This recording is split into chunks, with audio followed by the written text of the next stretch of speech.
Halo, halo, halo, shalom, apa kabar? Dahsyat, luar biasa, yes, yes, yes, puji Tuhan. Saya diberkati, kamu diberkati, kita semua diberkati, amin. Berjumpa lagi dengan Encik Fitri dalam Bina Anak pelajaran yang ke-23. Kali ini dengan judul Janji yang Ditepati. Pembacaan Alkitab kita terdapat di dalam kitab Perjanjian Baru, Kisah Para Rasul pasal 2 ayat 1 hingga ayat yang ke-13. Adik-adik, duduk yang manis, siapkan Alkitabnya. Kita akan baca, namun sebelumnya kita berdoa dulu. Mohon pimpinan kuasa Roh Kudus Tuhan. Kunci tangan, tutup mata, tunduk kepala, kita berdoa. Tuhan Yesus, sahabat anak-anak, terima kasih Tuhan. Saat ini kami bersyukur untuk setiap waktu dan kesempatan yang Tuhan beri dalam kehidupan kami. Kami mau belajar lagi tentang pribadi-Mu. Kami mohon urapan Roh Kudus bagi kami semua, sehingga apa yang kami mau pelajari saat ini kami boleh mengerti, bahkan kami jadi pelaku firman-Mu. Memberkati hamba-Mu Encik Fitri, tolong dia untuk menyampaikan seturut kehendak-Mu, dan di dalamnya hanya Tuhan Yesus yang dimuliakan. Ini doa kami sambil kami mohon ampun atas salah dosa yang kami perbuat melawan kehendak-Mu. Di dalam nama Tuhan Yesus Kristus kami berdoa mengucap syukur. Haleluya, amin. Kita akan baca bersama-sama dalam kitab Perjanjian Baru, Kisah Para Rasul pasal 2 ayat 1 hingga ayatnya yang ke-13 dengan judul Pentakosta. Kita mulai ya adik-adik. Ketika tiba hari Pentakosta, semua orang percaya berkumpul di satu tempat. Tiba-tiba turunlah dari langit suatu bunyi seperti tiupan angin keras yang memenuhi seluruh rumah di mana mereka duduk. Dan tampaklah kepada mereka lidah-lidah seperti nyala api yang bertebaran dan hinggap pada mereka masing-masing. Maka penuhlah mereka dengan Roh Kudus. Lalu mereka mulai berkata-kata dalam bahasa-bahasa lain seperti yang diberikan oleh Roh itu kepada mereka untuk mengatakannya. Waktu itu di Yerusalem diam orang-orang Yahudi yang saleh dari segala bangsa di bawah kolong langit. Ketika turun bunyi itu, berkerumunlah orang banyak. Mereka bingung karena mereka masing-masing mendengar rasul-rasul itu berkata-kata dalam bahasa mereka sendiri. Mereka semua tercengang-cengang dan heran, lalu berkata, bukankah mereka semua yang berkata-kata itu orang Galilea? Bagaimana mungkin kita masing-masing mendengar mereka berkata-kata dalam bahasa kita sendiri, yaitu bahasa yang kita pakai di negeri asal kita? Kita orang Partia, Media, Elam, penduduk Mesopotamia, Yudea dan Kapadokia, Pontus dan Asia, Frigia dan Pamfilia, Mesir dan daerah-daerah Libya yang berdekatan dengan Kirene, pendatang-pendatang dari Roma. Baik orang Yahudi maupun penganut agama Yahudi, orang Kreta dan orang Arab, kita mendengar mereka berkata-kata dalam bahasa kita sendiri tentang perbuatan-perbuatan besar yang dilakukan Allah. Mereka semuanya tercengang-cengang dan sangat termangu-mangu sambil berkata seorang kepada yang lain, apakah artinya ini? Tetapi orang lain menyindir mereka sedang mabuk oleh anggur manis. Demikian jauh pembacaan Alkitab kita saat ini. Encik Ike mau sapa dulu adik-adik yang ada di rumah. Halo semuanya, apa kabar? Sehat ya? Semangat ya? Kita akan belajar lagi tentang Tuhan Yesus ya. Judul perikop kita tentang Pentakosta. Apakah itu adik-adik? Jadi, Pentakosta adalah salah satu hari raya Kristiani yang memperingati peristiwa dicurahkannya Roh Kudus kepada para rasul-rasul yang ada di Yerusalem ya. Nah, peristiwa ini terjadi 50 hari setelah kebangkitan Yesus Kristus atau 10 hari setelah Yesus naik ke surga. Nah, adik-adik yang diberkati Tuhan, pencurahan Roh Kudus ini sesuai dengan janji Yesus kepada para rasul ketika Yesus hendak naik ke surga. Adik-adik yang diberkati Tuhan, ketika hari raya Pentakosta, semua orang percaya berkumpul termasuk murid-murid Tuhan Yesus. Apa artinya adik-adik? Dan mengapa? Ya, mereka berkumpul untuk berdoa menerima Roh Kudus Tuhan turun ke atas semua orang percaya. Ya, pada semua murid Tuhan Yesus yang berkumpul saat itu, tiba-tiba dari langit terdengar suara tiupan keras ya, angin keras yang memenuhi seluruh rumah di mana mereka ada duduk-duduk berkumpul. Dan tampaklah terlihat ada lidah-lidah api, seperti nyala api yang bertebaran adik-adik, dan hinggap pada mereka masing-masing. Ya, artinya Roh Kudus turun di atas murid-murid Tuhan Yesus. Siapa itu Roh Kudus? Roh Kudus itu adalah penolong yang Tuhan Yesus janjikan kepada murid-muridnya. Waktu murid-murid Tuhan Yesus belum dipenuhi Roh Kudus, ya, ternyata murid-murid Tuhan Yesus juga mereka masih hidup dalam ketakutan, ya, takut untuk memberitakan firman Tuhan. Kenapa mereka takut, adik-adik? Mereka berpikir jangan-jangan saat mereka memberitakan Injil, ya, saat mereka memberitakan firman Tuhan, nanti mereka ditangkap dan disalibkan seperti Tuhan Yesus, ya, karena mereka melihat apa yang dialami Yesus. Jadi murid-murid Yesus kena mental, adik-adik, sudah terintimidasi dengan kejadian tersebut. Jadi mereka ada rasa takut, ya, belum ada roh keberanian untuk memberitakan firman Tuhan. Jadi Yesus menjanjikan penolong untuk menolong ini murid-muridnya memberitakan firman Tuhan, yaitu Roh Kudus, ya, yang akan turun sewaktu Tuhan Yesus naik ke surga. Kalau murid-murid Tuhan Yesus sudah dipenuhi Roh Kudus, kira-kira mereka, murid-murid Tuhan Yesus, bisa apa, adik-adik? Ya, mereka sudah diberkati, ya, dengan kepintaran dan keberanian untuk memberitakan firman Tuhan. Jadi mereka diberkati dengan kepintaran dan keberanian. Sama-sama kita sebut.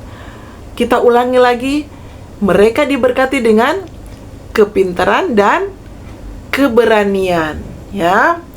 Itu diberikan Tuhan untuk kepentingan kerajaan Allah. Tuhan perlengkapi adik-adik, ya, untuk memberitakan firman Tuhan. Ya, saat mereka murid-murid ini dipenuhi dengan Roh Kudus, lalu mereka mulai berkata-kata dalam bahasa-bahasa yang berbeda-beda, ya, bahasa-bahasa yang lain. Mereka bercerita pakai bahasa-bahasa yang Roh Kudus ada kasih. Misalkan, Encik Ike ini orang Manado, tapi tiba-tiba Encik bisa berbahasa Jawa. Atau adik-adik yang biasa berbahasa hari-hari pakai bahasa Batak, tiba-tiba bisa berbicara bahasa Sangir. Atau ada orang Arab tiba-tiba berbahasa Indonesia, seperti itu, ya, pekerjaan Roh Kudus. Nah, ketika ada bunyi suara yang menyerupai angin kencang di langit, ya, orang-orang banyak berkerumun. Mereka terkejut, adik-adik, dan mereka merasa bingung karena masing-masing dari mereka, rasul-rasul ini, ya, mereka mendengar ini rasul-rasul berbicara dalam bahasa mereka sendiri, ya. Jadi dorang semua tahaga, adik-adik, dan terheran-heran, ya. Dorang ini kan orang Galilea, ya. Kenapa dorang ini bisa bercerita pakai dorang pe bahasa? Ya, seperti itu. Dorang bilang, kenapa dorang boleh bercerita pakai dorang pe bahasa? Kenapa begitu? Nah, seperti itu Encik pakai bahasa Manado. Nah, adik-adik, bagaimana sampai dorang ini boleh dengar, boleh mengerti bahasa yang disampaikan, diucapkan tuh rasul-rasul itu, orang-orang percaya, ya. Jadi dorang bahasa hari-hari yang dorang pakai di kampung, di daerah mereka masing-masing, seperti itu yang mereka dengar, yang disampaikan oleh rasul-rasul tadi. Karena ini bahasa-bahasa roh, ya, pemberian oleh Roh Kudus. Ada dari Yudea, Kapadokia, apalagi Pontus, Asia, Frigia, Pamfilia, Mesir, dan daerah-daerah lain, ya. Alkitab bilang mereka tercengang-cengang atau terheran-heran. Sehingga yang lain ada bertanya, apa semua ini pe arti? Martu lain cuma ada basindir, dorang ini kuat mabuk oleh anggur, ya, mabuk dengan anggur manis. Tetapi tidak, adik-adik, para murid Yesus tidak mabuk, karena saat itu hari masih siang, ya, dan mereka dipenuhi dengan Roh Kudus yang memberi mereka kemampuan untuk berbicara dalam berbagai bahasa, ya. Itulah keajaiban yang terjadi pada hari raya Pentakosta, hari yang sangat istimewa. Sejak hari itu, firman Tuhan semakin tersebar ke seluruh dunia, dan banyak orang percaya kepada Tuhan Yesus. Nah, adik-adik yang diberkati Tuhan, mari kita selalu ingat bahwa Roh Kudus adalah pribadi Allah, ya. Dia akan menolong adik-adik untuk menceritakan tentang kasih Tuhan Yesus Kristus kepada semua orang di dunia, ya. Dengan cara yang ajaib, kita akan penuh dengan sukacita ketika kita mau percaya dan mau terima Yesus, ya. Semua orang akan dimampukan untuk bercerita tentang Tuhan Yesus. Nah, apabila adik-adik dipimpin oleh Roh Kudus, Roh Kudus itu tidak hanya diberikan kepada murid-murid Tuhan Yesus saja, tetapi juga diberikan kepada adik-adik yang ada di rumah. Semuanya sebagai orang percaya kepada Tuhan Yesus, kita akan dipimpin oleh Roh Kudus. Jadi, kalau begitu, Tuhan Yesus sudah memberkati kita semua dengan kepintaran dan keberanian. Jadi kalian harusnya sudah berani, adik-adik, ya, memberitakan itu kebenaran firman Tuhan lewat sikap hidup kalian senantiasa. Nah, adik-adik, kalau adik-adik merasa takut, ya, ingat saja kalau adik-adik punya Roh Kudus, dan Roh Kudus sudah bersama-sama dengan kalian, ya. Tidak boleh takut, harus berani. Jangan sampai yang ada di dalam diri kalian hanya ada itu DP nama roh kemalasan, malas berdoa, malas ibadah, malas sekolah, malas bekerja, ya. Atau roh yang lain seperti ada roh iri hati, roh babadusta, roh pang malawang pa orang tua, pa mama deng papa, atau pa guru di sekolah, ya, atau pang manyao, ya. Atau ada lagi satu roh tangan panjang. Apa itu? Suka mencuri. Jangan, ya adik-adik. Mata Tuhan melihat apa yang kita perbuat. Buat yang baik, buat yang jahat. Jangan, ya adik, ya. Jangan, ya. Karena ada CCTV yang mengawasi kita, ya. Ada Tuhan Yesus. Ingat, ya adik-adik, kalau ada roh ketakutan, misalkan adik-adik mau pergi ke WC malam-malam, atau mau keluar malam-malam mau pergi di warung, jangan takut, harus berani, karena ada Tuhan Yesus, ada Roh Kudus yang menyertai, ada Roh Kudus yang pasti menolong, ya, yang mau backing kita jadi berani melakukan itu perbuatan-perbuatan yang baik, ya. Misalkan Roh Kudus mau kasih ingat orang berdoa sebelum makan. Roh Kudus mau kasih ingat pada orang, misalnya kalau ada teman yang sakit, berdoa akan. Roh Kudus juga mau kasih ingat, dan pasti Roh Kudus akan terus menolong kalau ada tantangan, misalkan mau dapat suruh berdoa di sekolah, atau mau jadi pemimpin pujian di sekolah, atau di ibadah mana saja, di pondok gembira. Adik-adik harus berani terima tantangan, kan ada Roh Kudus, ya. Ceritakan kemuliaan Tuhan kepada teman-teman dengan keberanian, ya. Lewat pekerjaan Roh Kudus, kita akan diberikan kemampuan untuk memuliakan Tuhan lewat sikap hidup kita, tutur kata kita, lewat pikiran, perkataan, dan perbuatan kita senantiasa, ya.